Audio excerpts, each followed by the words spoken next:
When the Hodgson sisters sat down to play with a Ouija board in August of 1977, they could have no idea of what was in store. Far from a fun parlor game, the board stirred up a poltergeist who would threaten to take over the lives of the entire family. In a world where most people question the presence and reality of spirits and ghosts, the story of the Enfield Hauntings stands out. If the supernatural realm doesn't exist, then what did the family experience? The paranormal events were so extraordinary that they went on to become the storyline of the 2016 Hollywood movie, The Conjuring 2. The case involved strange voices, levitation, flying objects, furniture being moved through the air, cold breezes, and more. And while some called it a hoax, others considered it to be one of the most witnessed cases of the supernatural activity to date. The Conjuring 2 focuses on one of the most famous supernatural cases in history, the Enfield poltergeist, the house at 284 Green Street. The story: a young girl thought to be possessed by a demon inside her London home mystified a nation. In the late 1970s, an ordinary North London home was allegedly haunted by a poltergeist, which tortured the Hodgson family who lived inside. But what actually happened in that quiet family home in North London? How much of the story can we really be sure is true?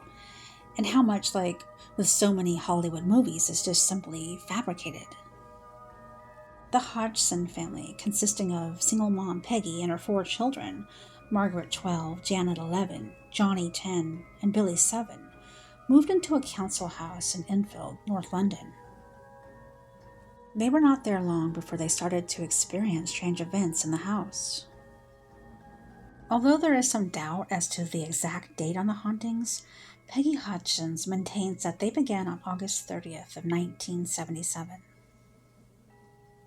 On that night, Janet and Margaret, Peggy's daughters, came into her room to tell her that their brothers' beds were moving on their own.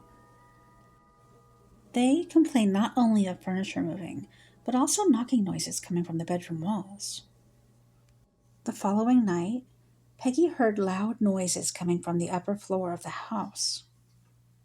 The noises came from a large oak chest that was somehow moving on its own.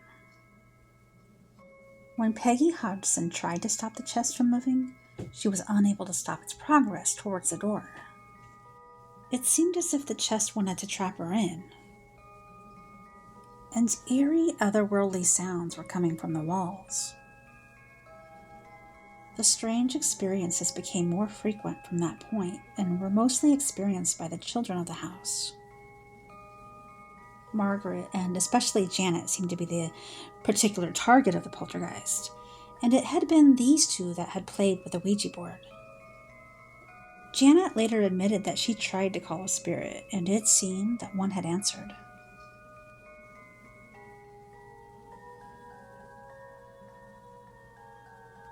But this wasn't just some childhood make-believe.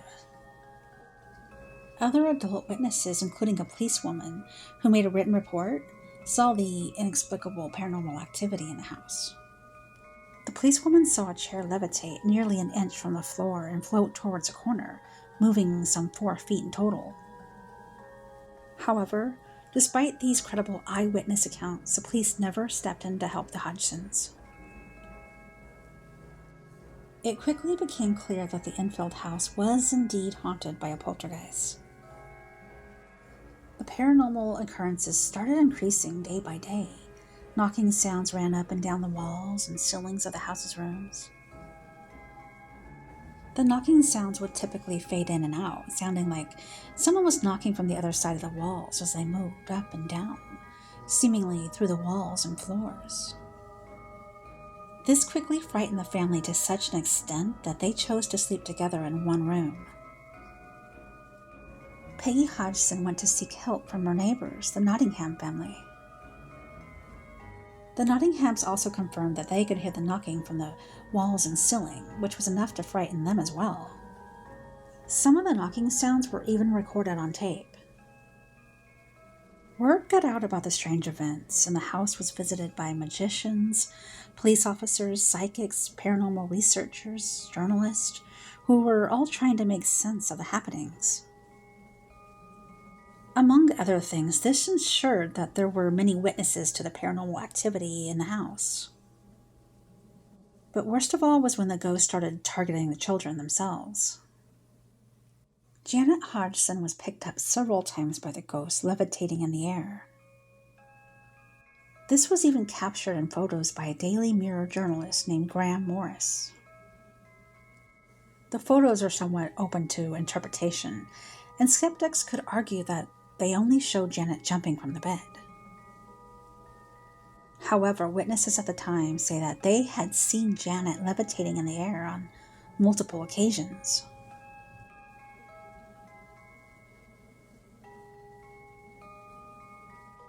The first paranormal investigators on the Enfield case were Maurice Grosse and Guy Leon Playfair, sent by the Society for Psychical Research. The pair confirmed that the house was indeed haunted, and that they had personally seen toys and furniture in the house moving on their own. After Maurice Grosse even witnessed the possessions of Janet by the ghost, famous paranormal investigators Ed and Lorraine Warren also stepped in to investigate the case, spending a day in the house and providing the central narrative for the Conjuring 2. While their involvement wasn't as extensive as portrayed in the movie, the Warrens also confirmed that the Enfield house had an extreme level of paranormal, inhuman activity. The ghost of Bill Wilkins. One of the significant pieces of evidence of the possessions and paranormal activity is a tape recording of Janet speaking in a gruff male voice. And the voice sounds creepy and like the real deal, not like anything that a young girl could imitate. In the tape recording, Janet is heard recounting the circumstances of an old man's death, reportedly named Bill Wilkins. In Bill's voice, Janet revealed details of his death that she could have not known, adding to the credibility of the experience. She said that he became blind moments before his death, suffering from a brain hemorrhage. Bill indeed had fallen asleep and died in a chair placed in one corner of a room in the same house the Hodgsons were living in. These and other details of Bill Wilkins were presented to his son. He was able to confirm that the words spoken through Janet were right in almost every detail, haunting or acting.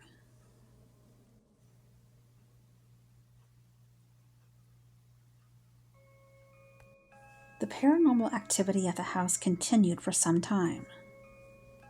According to Janet Hodgson, it was only after a priest was finally brought in to bless the house that the poltergeist became dormant. The activity eventually subsided, but the family always continued to hear noises in the house from time to time. The family would even say that they felt like someone watched them silently, although there were no further physical manifestations. Janet had often said that the poltergeist had never harmed the family and that she thought it just wanted to feel acknowledged. However, in part due to the sensationalist media attention that the case got, many felt that most of the occurrences were a hoax.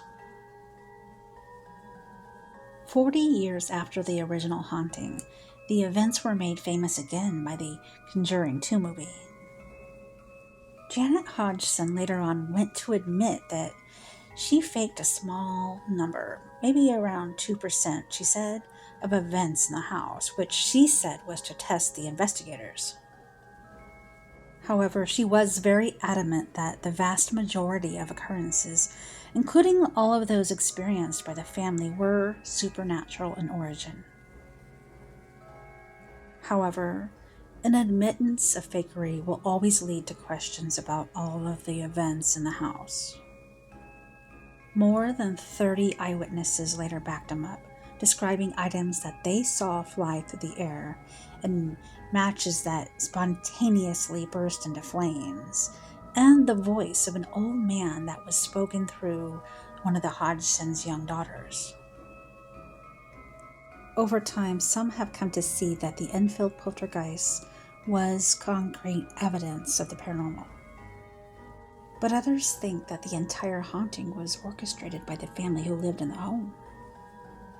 Skeptic Joe Nickell of the U.S.-based Committee for the Scientific Investigation of Claims of the Paranormal examined the findings of paranormal investigators and criticized them for being overly credulous.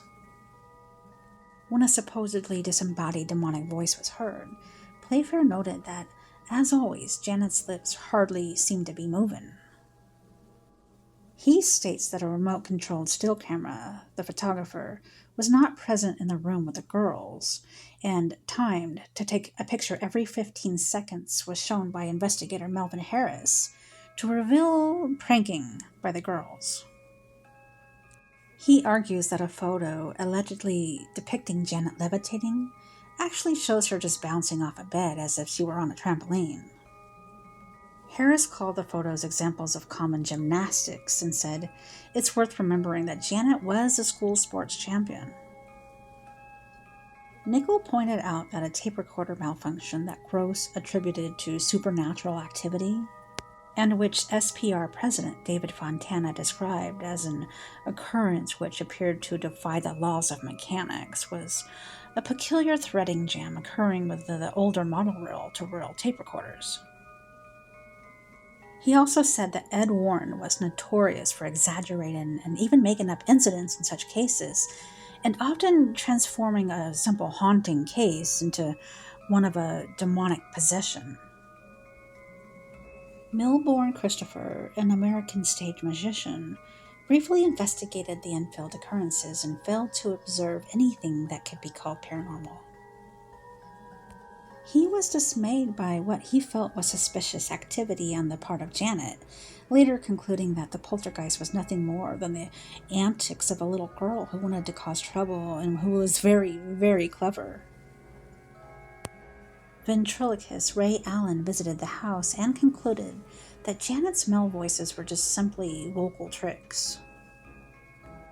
So, is The Conjuring 2 based on a true story?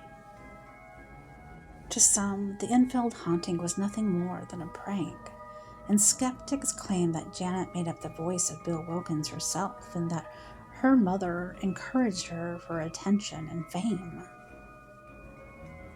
Perhaps most damning, investigators once caught the children bending spoons. Janet admitted to doing that, but said that she and her siblings were just trying to see if anyone could tell the difference. And the family's defenders also point out that Peggy Hodgson had nothing to gain from spreading the story. Checkbook journalism, as the Daily Mirror photographer Morris put it, just simply did not exist at that time. In any case, the hauntings trickled to a mysterious end in 1979. Though the family says that they sometimes experience slightly strange things after the haunting, like odd noises, but nothing extreme happened in the later years. That said, their chilling experience has stuck with them to this day. It's just like death, really. It just gets a little bit easier as the time goes on. But the fear and the memories of it never leaves you.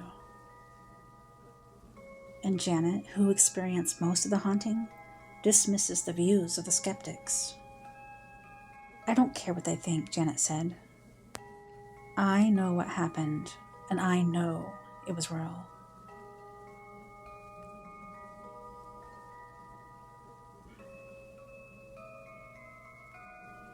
So what do you guys think? Was it real? Was it fabricated by two overactive child imaginations? I've seen many cases of fabrication to get views, or for Hollywood to fabricate and make money. But I also know that these types of hauntings do exist. In my opinion, that picture definitely looks like a girl in the middle of jumping on the bed, but I've never actually seen somebody levitate in the air, to be fair. And if they have so many witnesses who saw furniture actually moving in the house, I'm thinking it was really haunted, but maybe even a little fabricated to add for the sake of being famous for Hollywood to make some money. I don't know. I can't say, I wasn't there. Whether true in entirety or to some extent, the Enfield haunting certainly proves the presence of paranormal entities, and it remains a source of fascination for the public. And also, I will say this case has made a significant impact on paranormal history. Thank you guys for watching this episode of Tales Told in the Dark. And tell me what you think in the comments about the Enfield haunting. Please leave a comment. I love you guys. Thank you so much for watching. See you next time.